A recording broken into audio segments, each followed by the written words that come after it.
is everyone able to go except for Kobe? Yes.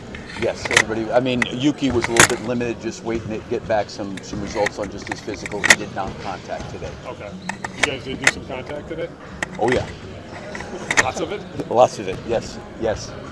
How do they look? It was good. I think the things that we talked about, yesterday at Media Day, I think those are areas there as you break down the season. I mentioned some of it yesterday, in terms of like deflections, loose balls, on the offensive side, trying to get to the offensive glass. I think the turnover ratio or differential, our biggest issue was, like I said, I think teams took 4 more shots a game than we did. That was like 28th in the league.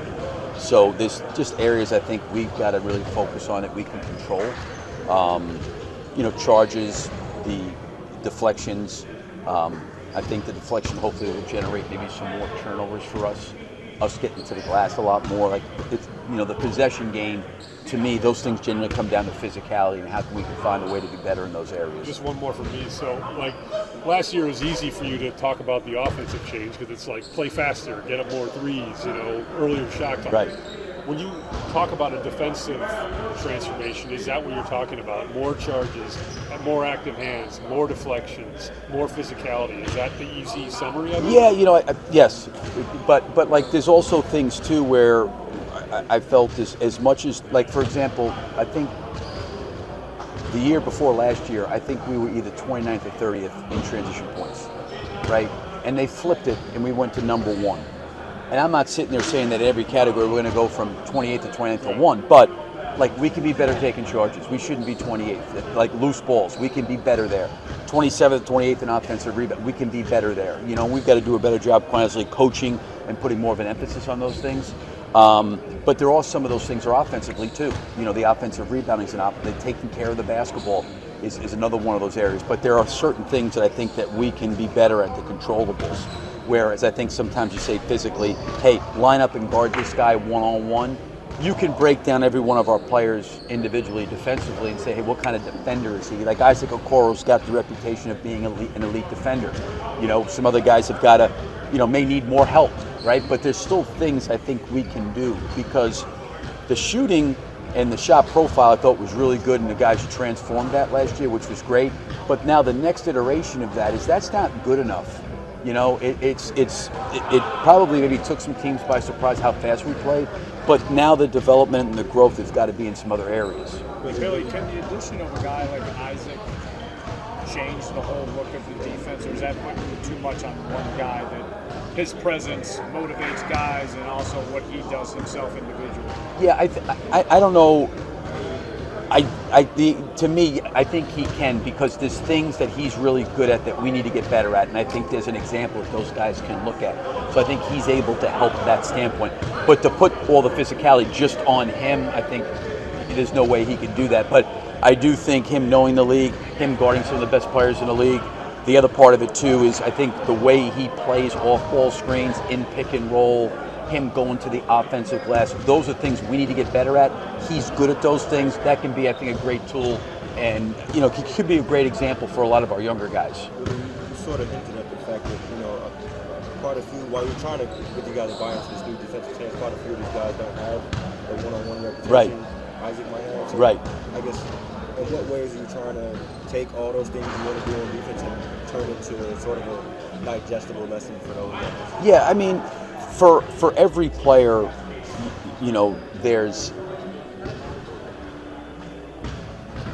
they're not maybe Isaac Okoro one-on-one or defensively what he's done. That's kind of been his niche as an NBA player, right? And you could go through, for example, I think one guy that has the potential and the ability to be an elite defender but hasn't got there yet is Io. Like, if you look at his defensive metrics, they certainly don't add up to, what he's capable of, in my opinion. I think if you go back to Josh Giddey early in the year, a lot of people were talking about his defense, and I think he got better. We still got to play collectively as a group. We got to play team defense.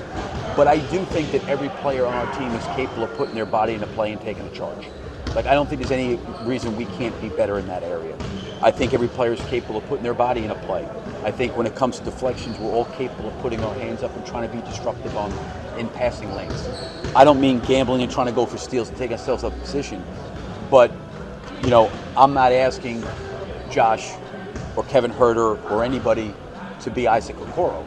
They've got to be really sound in what they do, but we can't be a team that just has 5 defenders out there and everybody can just take care of their man one-on-one. There's still going to be team defense that's involved. And in that team defense, I think there's things we got to focus on that we've got to improve upon, besides. Because here's the thing, our shot defense was 11th best in the league. The difference is what I said earlier, was our effective field goal percentage defensively was 11th. With that being 11th, we were playing team and we won 39 games. Okay, well, why is that? Well, there's a whole other bunch of stuff as it relates to possessions that we've got to find a way. So some of this stuff is defensively, some of it is offensively, but I think that's the next step, because when we played the way we did last year, yeah, it was good in a lot of ways, but there's another iteration to that. There's another level to that we need to go to continue to grow and develop. Billy, you mentioned Josh's defense. What is the key area that you want to see him improve in that this year? In terms of is it disruptiveness? Is it screen navigation? Just kind of what would you like to see? I think the biggest issue with any player and all players, and this would go for Isaac, who's great defensively, or Alex Cruz, or any of those kind of guys. The point of the screen or the point of guarding the ball one-on-one. If you're giving up low buys, it becomes very, very difficult to play defense. I think Josh has always been a pretty physical guy. He's always been comfortable down the post defensively. But at the point of screens and in open space, he's got to be better guarding the basketball. Now, that being said, I thought last year that was really something that we really spent a lot of time with him on, talking to him, showing him film. And to his credit, I thought as the year went on, he got better and better at those things. And I think maybe Joe had asked me last year, can this guy be better defensively? Right. I don't know if he's going to be, quote-unquote, a defensive stopper, but I think he is capable. Everybody's capable athletically to understanding what their limitations are and being able to guard the ball better. But, listen, whether it's Doncic or Kyrie Irving or Steph Curry, you put any of those guys out on an island one-on-one against anybody, they're going to be a problem, Sure. right? So we still need team defense. But the biggest thing would be, how well can they contain the ball? That would be the number one thing I would say would be ball containment. And ball containment in pick and roll, ball containment in space. And do you feel like that's something that players are able to work on when they're doing their off-season work? Or is that something that you feel like Josh came in looking tangibly better at? Or is it something that has to be done kind of in the season? Yeah, it's interesting. When those guys go into the summer, I'd say they probably all do the same thing. They work on their offensive game. They work on their bodies. They work on, areas of speed, quickness, athleticism, those kind of things. I don't know a lot of guys doing defensive slides in the summer. And maybe some guys work on some things defensively, but that's, ultimately, if you look at it, our effective field goal percentage last year was 13th best.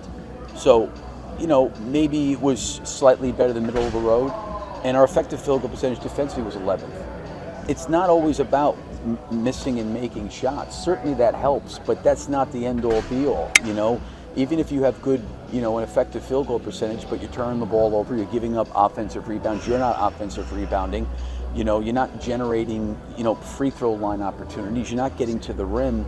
Just over a period of time, the numbers will tell you you can't make up those lost possessions. The other part, with that being said, it was the same thing I know we talked about the year before. Were we analytically losing the battle where teams were taking 40, 45 three-point shots and we're getting up 28, and there's just this huge discrepancy. There was a lot of truth to that, right? But that's kind of the way our team was. Well, the same thing here. If you give a team, I think for the year we got 92 shots a game and our opponent got 96. Mm-hmm.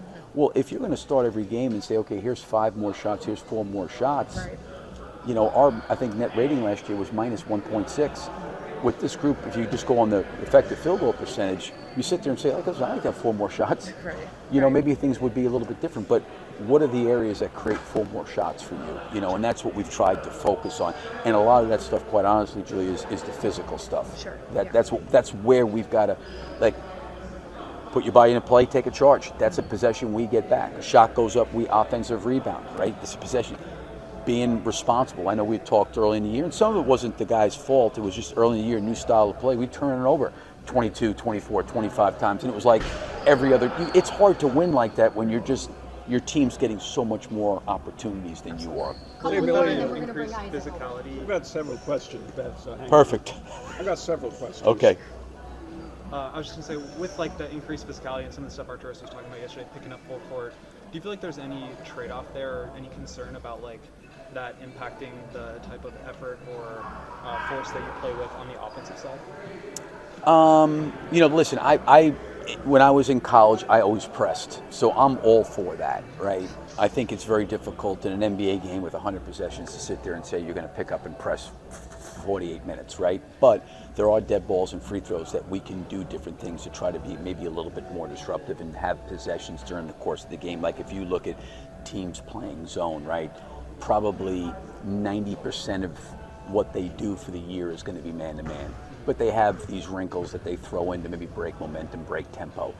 We'll have to do some of that. Like I think us picking up, trying to maybe, one of the things we didn't do, we don't force any turnovers, and you don't necessarily maybe get to the free throw line at a high rate.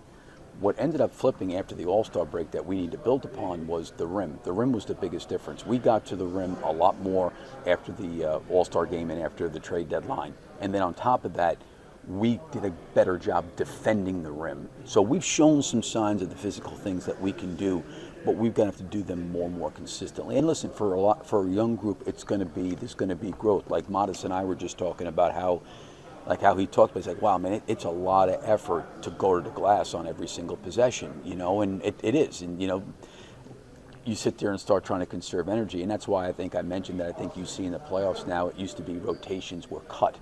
Teams play 7 or 8 guys. Now you're starting to see, playoffs now, teams are playing 9, 10, 11 guys, because of the pace and the physicality of the game. So, we need all of our guys, but it's also, I think you got to try to develop that kind of mindset. So with that, would you consider playing a deeper rotation? Yeah, I'm not opposed to it. I think last year we went to 10. I think sometimes if you break but if you break timing and rhythm for guys, if you play too many. But I do think during the course of the year, I always respected Javon Carter for as limited as he was in terms of getting rotational minutes on a daily basis. That guy kept himself ready to play. And, one game stands out as he gets a chance against Atlanta and he makes, 9 3-point shots or 7 3-point shots in the first half, and he was awesome. But every time I feel like I called upon him, he was ready. And some of these young guys, now all of them are going to be in the rotation. Can they be professional and keep themselves ready that when their number is called, they can produce and be productive and effective? Impressions of the team. I take a lot of responsibility into bringing a lot of physicality to this team. My first 5 years in the league, that's typically what I did for Cleveland. Pride myself on the defensive side and being physical and, just guarding the other team's best player and just try to cause havoc on that end.